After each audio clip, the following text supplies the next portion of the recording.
Gracias, Armando. Estamos con el doctor Alejandro Rospigliosi, abogado especialista además en temas constitucionales, profesor de la Universidad Peruana de Ciencias Aplicadas, que nos va a ayudar a entender un poco este proceso lento, complicado y que se tiene que llevar a cabo en el Congreso, donde buena parte de las reformas afectan a quienes toman las decisiones.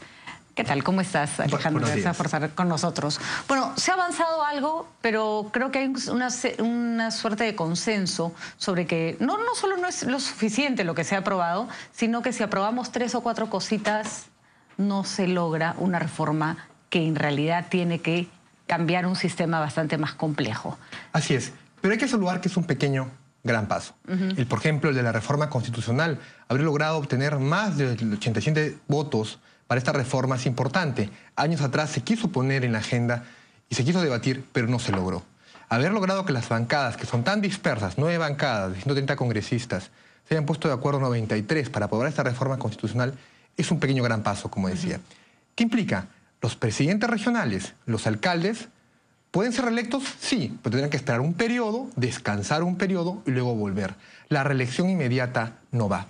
Por el mismo razonamiento que los presidentes de la República en muchos países tampoco tienen una reelección inmediata, porque el poder requiere una alternancia, una rotación, un cambio.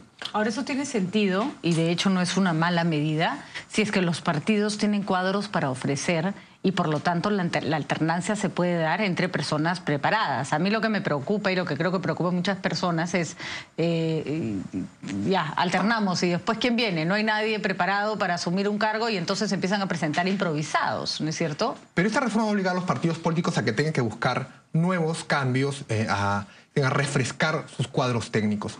¿Y por qué es importante? A contracorriente de muchos analistas que han criticado la reforma, los casos emblemáticos más grandes de corrupción en el Perú vienen de autoridades reelectas. El presidente de la región Ancash, por ejemplo, hoy preso; el presidente de la región Cajamarca, hoy preso; el presidente de la región Tumbes, hoy buscado por la justicia; el alcalde de Chiclayo, el cual se le encontró hoy preso y se le encontró millones de dólares en sus casas. Pero eso robaron desde el primer día. Lo que pasa es que le dimos más tiempo para robar. Pero les dan más tiempo.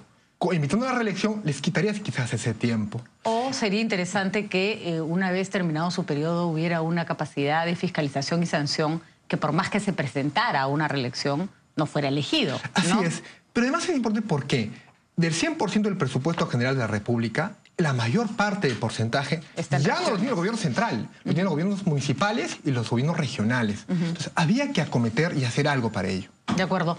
De acuerdo a lo que falta aprobar, Alejandro, ¿qué cosa te parece que tiene que ser urgente y acompañar estos primeros pasos tímidos pero importantes que se están dando en el Congreso? Uno de ellos, el que va en la línea que señalaba el señor Delgado Natingal y el grupo RPP, el poder en tus manos. ¿Cómo el oyente, cómo tu televidente va a tener poder en sus manos para poder elegir bien?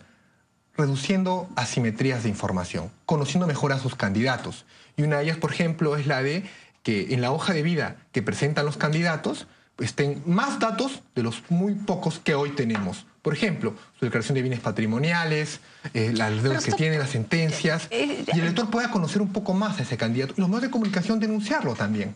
Yo estoy absolutamente de acuerdo en que, y por supuesto absolutamente comprometida con una campaña que busca que el ciudadano entienda el valor de su voto. ¿No es cierto? A veces nosotros votamos como con resignación, como diciendo, bueno, ya voy a votar y ya igual me van a robar. No, esa persona que va a salir elegida, esa persona que está ahí, la has colocado tú y está a tu servicio. Eso significa democracia y sin embargo somos incapaces de reclamar en virtud de ese voto que hemos dado. La información es importante, pero está probado que por más currículums que se publiquen, la gente no necesariamente los revisa o no necesariamente está al tanto. ¿Qué más se podría hacer? ¿Cómo podemos hacer para empoderar a las personas para que sepan lo que significa tener la posibilidad de colocar o sacar una autoridad? Saber la importancia del voto. Premiar a un buen candidato dándole su voto. Castigando a un mal candidato no dándole el voto.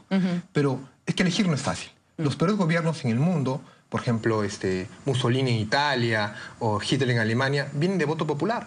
La gente los eligió y hicieron lo que hicieron. Pero de alguna manera, como dicen los estudiosos en la ciencia política, ya por su trayectoria antes de ser electos, uno iba conociendo cuáles eran sus perfiles. Yo creo que el rol de los medios de comunicación es muy importante para poder, una persona que tenga una mala trayectoria de vida va a ser un mal gobernante.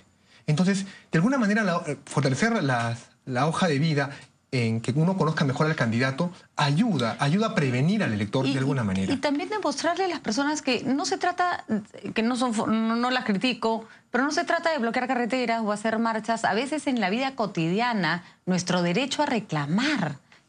A mí me da muchísima pena y bronca. Por ejemplo, hace rato veíamos ha fallecido un padre y un hijo porque se cayeron a un hueco de una obra que estaban haciendo donde no pusieron ninguna señalización.